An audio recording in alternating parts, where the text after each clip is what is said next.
بسم الله الرحمن الرحيم. الحمد لله رب العالمين، وبه نستعين على أمور الدنيا والدين، وصلى اللهم وسلم على سيدنا محمد وعلى آله وصحبه أجمعين. أسعد الله صباحكم ومساءكم ولياليكم أينما كنتم وحيثما حللتم. والله الصومالي ملت جوجتان بإله سبحانه وتعالى يدكوان ما يلو عدي دبنبك الله كقادو عدي دن الله وفي انت بان الله ديقو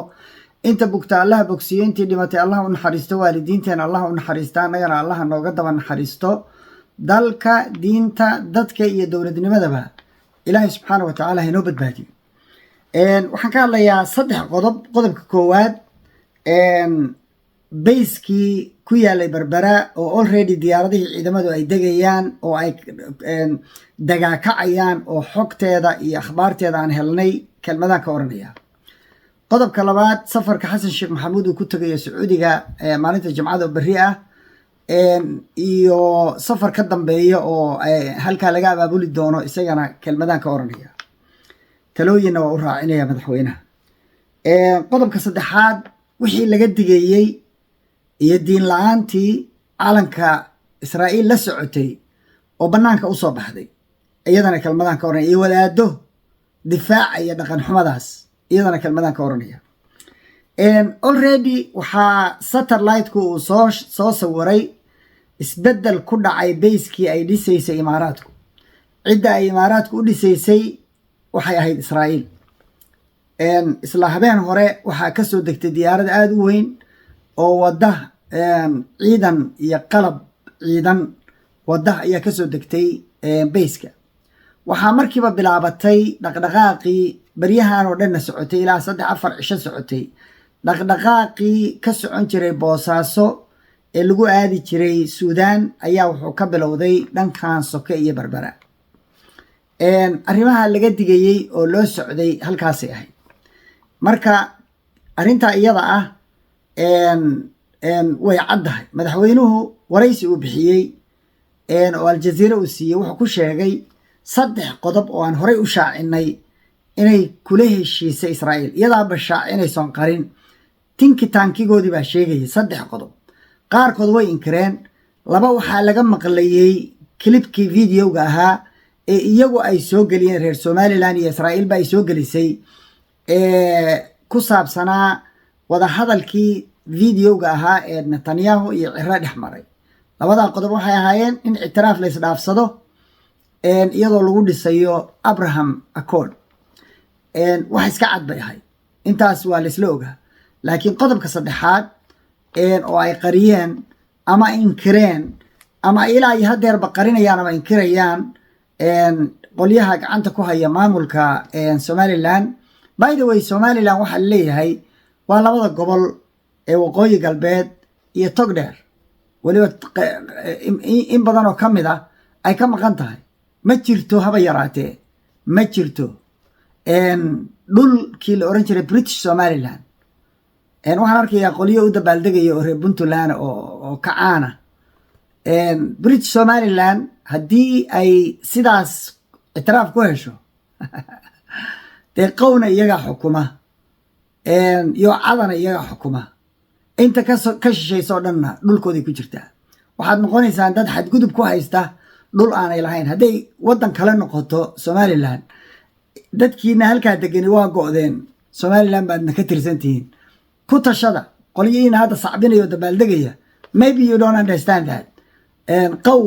oo Boosaaso qarkeeda iyo yoocada oo garow qarkeeda baa ku jirta laynka ay sheegtaan inay ka mid tahay British Somaliland protectorate-kii ay ku celcelin jirtay islaantii ahayd Adna. marka meeshii bayska ahaa waa soo camirmay. already waa la soo galay. ma garanaysaa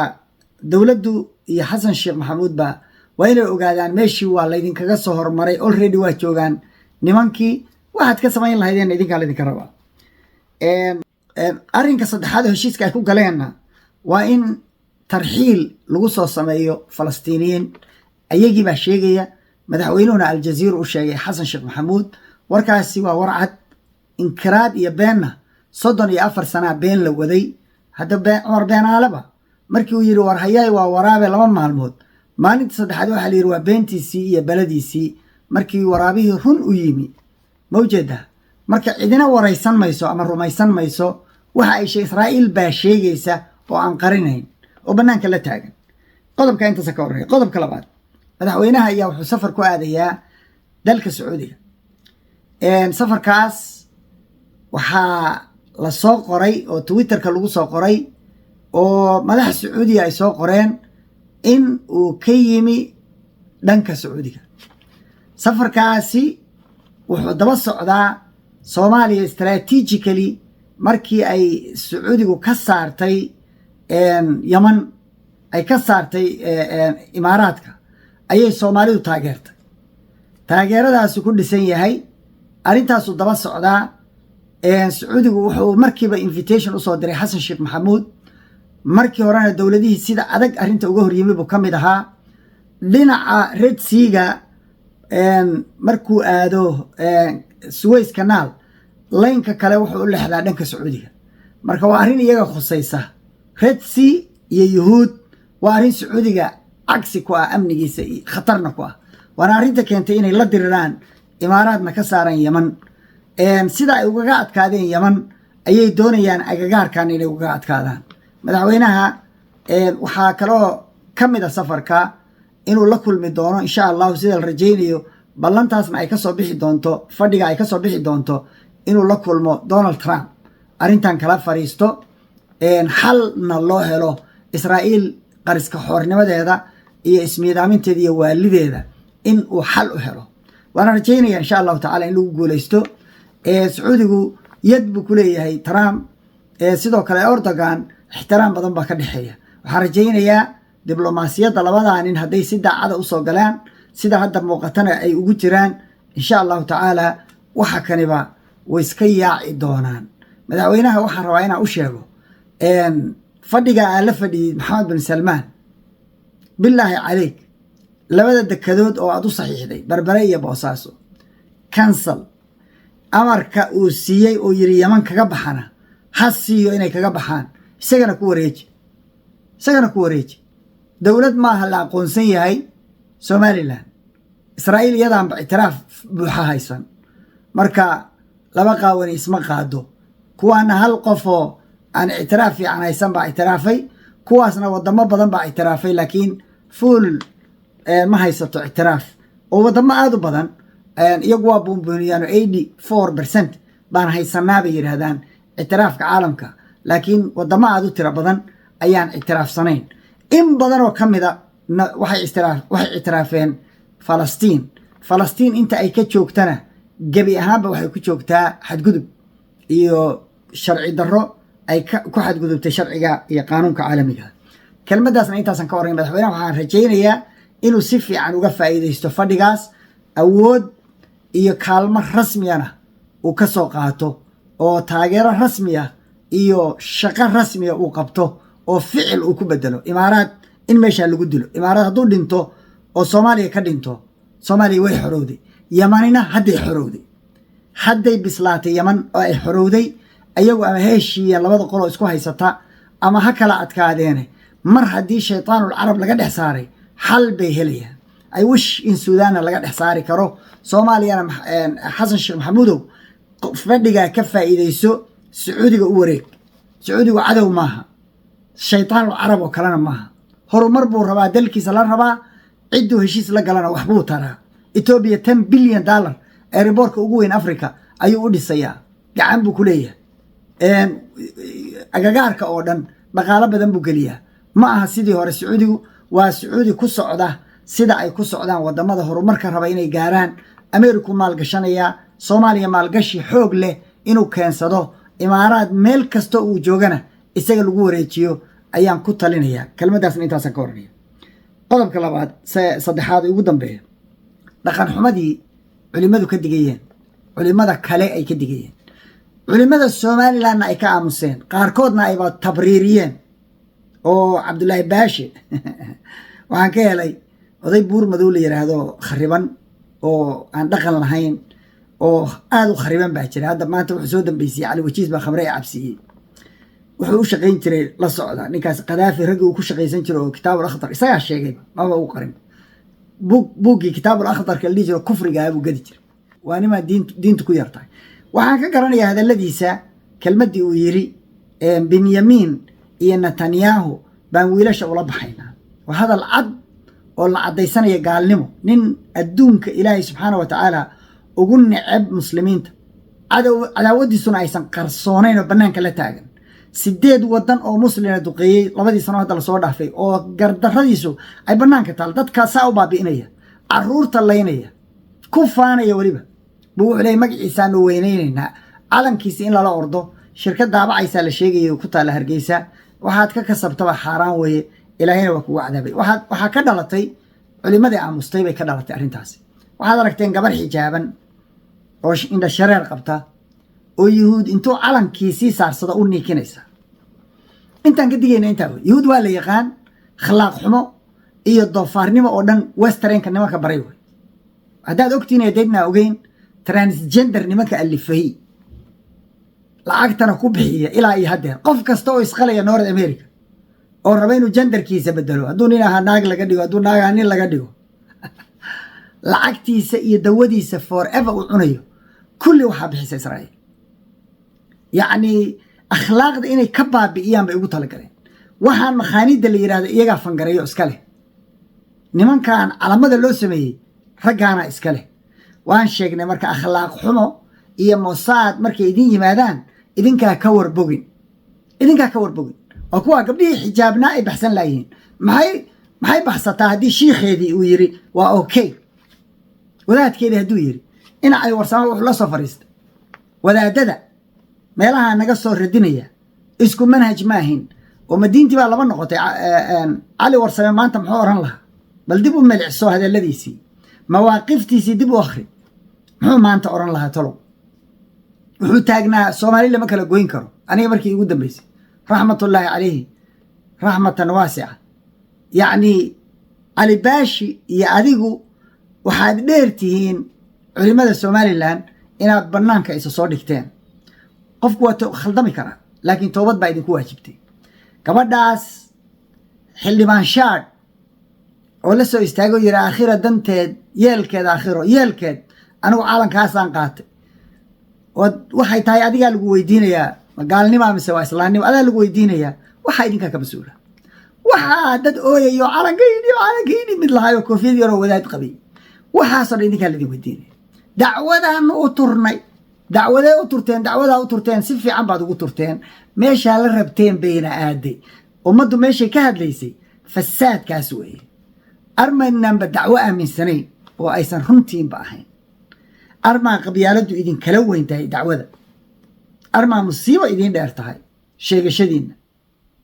qaar badani waa aamusan yihiin bayjajkoodii waxay soo gelinayaan ama ay sheer garaynayaan oo meelaha la wareejinaya iyagoo yuhuudda caayaya oo yuhuudda wax ka sheegay oo yuhuudda aad caayaysay maanta gurigaagii timi maxaad u aamusantahay gurigaagii bay timi dadkaagii bay ku dhex jirtaa saa ugu rafanaysaa wiilal badan oo Benjamin odagu wuxuu yiri waa u bixinaynaa kuwa ay dhaleen oo Benjaminna la yiraahdaaba dhalan doona waad arkaysaan sida loogu niikinayo loogu dabaaldegayo xataa kuwii xijaabnaa baxsan waay rabbi ilaahay subxaanahu wa ta'ala dulqaad badana way jiraan dad ka soo horjeestay oo qayliyey waxaan arkayay nin lahaa idaacaddaydii waan xiray ilaahay subxaanahu wa ta'ala caro uu ka caraysan yahay arrimaha dhacaya dartood ma ujeedaa cid alla ciddii nimankaa ku taageerta dulmiga iyo edab darrada iyo faragelinta iyo xumaanta ay soo wadaan oo aadka u tirada badan ku taageerta oo soo dhawaysa oo cirro ka bilaabata oo ilaa inta ugu hoosaysiya culimada ku dhammaata aakhiraa laydin weydiinaya xalla wixii halkaa ka dhaca waa dushiina rabbi subxaanahu wa tacaalaana uu idin weydiinaya adinkaas yaqaan saa ka yeelisaan mid baad arkayseen lahaa halkaanaad timaadeen waxaan idinka jaajuusi karnaa xootiyiinta iyo Iiraan baanu xogtooda idinla wadaagaynaa midaan ingiriis aqoon tolaahi hadduu ingiriis aad u aqoon lahaa si fiican buu sheegi lahaa halkaasay maraysaa islaamkaan soo jaajuusaynaa yuhuuddaan u jaajuusaynaa nabi maxamed sallallahu alayhi wasallam xaatib ibnu baltaca markii uu sameeyey ficilkii jaajuusnimada ahaa cumar ibnu khataab radia allahu canhu wuxuu yidhi dacnii yaa rasuula allah adribu cunuqa hada almunaafiq munaafiqaanaan dhuunta gooyay idaa buu yidhi xukunka sharciga ah oo jaajuusku leeyahay kaa weeye halkaasay maraysaa culimooy wixii aad samayseen kollay ujeeddadaa kala haydeen ilaahay unbaa garanaya laakiin annaga nama qancin warkiinu intiina aamusanna assukuutu calaamatu rida intiina hadashay oo edabdarrada iyo xumaanta ku hadashayna waxaan arkay mid soo qallajinayo ibrahimic accord maba ahaba diin kuma taxalluqo miskiin ibraahim ambiyadii ka farcantay diimihii ay ka tageen ayaa la leeyahay waa isku mid waman yabtagi gayra alislaami diinan falan yuqbala minhu wahuwa fi alaakhirati min alkhaasiriin oo adiga kitaabka kuugu qoran qofkii diinta islaamka diin aan ahayn qaataa waa khaasir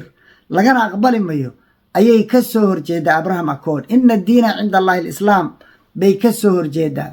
waanzalnaa ilayka alkitaaba musadiqan limaa bayna yadayhi min alkitaabi wa muhayminan calayhi kitaabkaasay ka soo horjeedaa kitaabkii la wareegay talintii iyo sarayntii kutubtii ka horreysay o dhan kala wareegay kaasay ka soo horjeedaa ujeedka ibraahimna waa nabiyullaahi ibraahim calayhi assalaam ilaahayna qur-aanka wuxuu ku yidhi maa kaana ibraahimu yahuudiyan walaa nasraaniyan walaakin kaana xaniifan musliman wamaa kaana min almushrikiin ma ahayn yahuudi nasraanina ma ahayn sababtoo labadaba waa ka horreeyey carruurtii uu dhalay oo isaga ka farcantay ayaa saddexda diimoodba iska leh ujeeddada la gadayaa intaa wey waagi horena waxaa lagaa gaday faslu diini can idowla oo in badan baa ku qanacday wadaadka siyaasadda ka hadlaya muxuu yahay muu masaajidkiisii qabto masaajidka muu joogo waa lagaa dhaadhiciyey wax lagaa gaday weye markii la dumiyey khilaafadii islaamka ayaa intaa lagaa gaday waadna ku qanacday annagaa dhex joogna gaalo naqaana baqdintoodana annagaa idinka adoo soomaaliya joogaad baqaysaa annagaa idinka baqdin badan afarta kone iyo ixyaa nin shoolad ku dhex jiraan ahay in laigu daaro un baan u baahna taadse anaa idinka baqdin badan laakiin diintayda iibsan maayo baqdin darteedna u aamusi maayo intaan noolaan karay noolaaday haddaan ku dhinto kelmadda xaqa ahna intaan raadinayo wey inaan ilaahay la hortago anoo diintaada difaacayaan dhintay akhlaaqdii iyo qur-aankii iyo nebigii sal alla ly salam hadyigiisii anoo difaacayaan dhintay intaa inaan la imaado oo shuhadada layla soo xashriyo waxaan heli karaba maaha maxaad adoo soomaaliya jooga u baqaysaa oo weliba nin kaloo madow oo adigoo kale oo soomaaliya oo intaad 9 bilood ku dhalatay ku dhashay oo qabiilka aad tahay ah oo magaalada xaqa ku leedahay ku leh inuu kuu dowladeeyo oo aad aqbashid daciifnimo weeye muddan waxaan idin lahaa war dadka gadaal ha ka raacin inay hormuud ka noqda oo talada wax ku yeesha oo kula dhega sufahada taladii gacanta ku dhegtay ku qabsada imisaan idin lahaa haddana waxaan idin leeyahay haddaad hadashaan oo dad noqotaan waa laydinka habeysanayaa ilaahay markuu gabdhaha xijaabka uu amrayey wuxuu ku daray kelmad la yaab ku daray falaa yu'dayn qul yaa ayuha nabiy qul liazwaajika wa banaatika wa nisaa'i almu'miniina yudniina calayhina min jalaabiibihina dalika adna an yucrafna falaa yu'dayn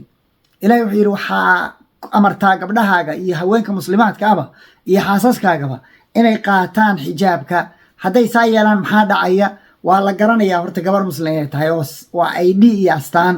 marka labaadna la dhibi maayo waa laga heebaysanayaa waa laga xishoonaya ciyaal suuq oo dhan gabar xijaaban kuma dhacaan saasoo kale qofka diintiisa ku adag oo diintiisa ka run sheega oo yidhahda war waxaana gar maaha xaqna maaha ilaahayna ma ogola waa laga heebaysanaya dii lagu xiro habeen lagu xiro maxaa ka macnaha waa lagu soo daynay wadaadkii xirnaaba yaanti dhaweyd la xirtay waa la soo daayay waa lagu soo daynay ma kulligiinaa laydin xiri karaa haddaa kulligiin hadashaan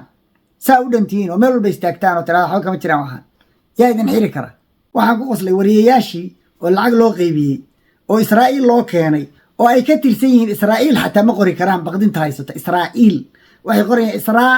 iyo 11 iyo l labadii ay waxay ku bedelayaan 1 si aan algoritmka usoo qabsan maydnaa u sheegin oo dhihin annagu reer somaliland waa isu kiin dhiibnay waxaanu nahay xayfa nala dhahaaye naga saar maydnaan ib adresskiina maydnaan register garayn dadku inuu saa u baaba'o diinta baqdinta intaa la eg ilaahay unbaa laga baqaa subxaana wa tacaala cibaaday noqonaysaa baqdinta intaa la eg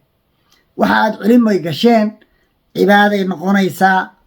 ilaahay unbaa saa looga baqaa cid kale loogama baqo kuwiina tabriirinayana weligeedaa marka laysgilgilo liyamiiza allahu alkhabiitha min altayib ilaahay weligiisu markuu amrayay jihaadka ilaahay gaalada isagaa burburin karay uma baahnayn in dagaal lala galo laakiin amarka markuu bixinayay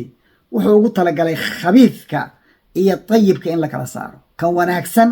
iyo kan xun oo isqarinaya munaafiqiintu markaasay soo baxaan dadka aan qalbiga islaamka ka ahayn markaasay dibadda usoo baxaan marka waxaan idin leeyahay ka fiirsada ficilkaa gasheen ka fiirsada mirihii dadkii buuqayay oo qaylinayay oo aad magacyada u bixiseen oo aad magacyada ku sheegteen oo aad caayayseen waxay sheegayeen ma haysaan mise ma haysaan gabdho xijaaban oo niikinaya wadaado ooyaya ma haysaan oo la ooyaya calanka idhib yuhuudda yaa ma haysaan rag waaweyn oo dhaqan idiin sheeganaya oo idinlen carruurtaan u bixinaynaa netanyahu cabdullaahi baasha soo baxay wuxuu yidhi waa dhiiqaysateen ee xoogaa tartiibiya kadib markuu maqlay hadalkii buurmadow iska hadlaa hadalla xunxun oo khariban buu ku hadlaa waa ninkii oran jiray hadda ka hor garaad jaamac garaad cali xilligii talyaanigii buu wacalnimo ku dhashay talyaani maba dhalanba soomaaliya dowlad ahoo 1974 buu dhashay waa ninka yani waxba ka xishoon oday baa wax ku sheegaya xamar jooga balaaye ku sheegaya laakiin way ka muuqataa dhaqan xumadii baa ka muuqata wuxuu yidhi mid baa waraysanaya cabdullaahi baashadeeso in la bedelo maaha kaas oo nin adag oo qaafta la keeno dadka si fiican u aqbalsiiya ilaa dadku waa muslim way ka baqaya ayagaa baqaya dadku muslim way ka baqayaan qof aqbalsiiya israa'iilnimada iyo gaalnimada la wado oo ka dhaadhiciya war wuxuu yidhi kan laftigiisa ka gadaya aayadu u helayaa iyo waxba u helayaa daliil buu helayaa laakiin hadda xoogaa damca inuu isdhaqo cabdullaahi resign iskaga tag shaqada ilaahay u toobadkeen rabbi u noqo mushahar ilaahay baa ku siiya in misaad sana noolay ma mushahar baad ka qaadan jirtay wasiirnimo haddii ay diintaadii iyo kaash timaado adee diintaada dooro ka tag waxaana ka tag iskaga tag weli kuwaa maqan iyagana waa arki doonaa culimadii reer nairobi jimcada soo dhow baa laydin sugayaa berri baa laydin sugayaa khudbooyinkiina hadday wax fiican ka soo bixi waayaanna karbaash baad u diyaar garoobaysaan idinkuna ummadda baa laystusayaa culimada inta hadashayna waan aragnaa inta aamusanna waa aragnaa xilli la aamusana lama joogo khayr badan baa idiin rajaynaya wabillahi towfiiq asalaamu calaykum waraxmatullaahi wabarakaatu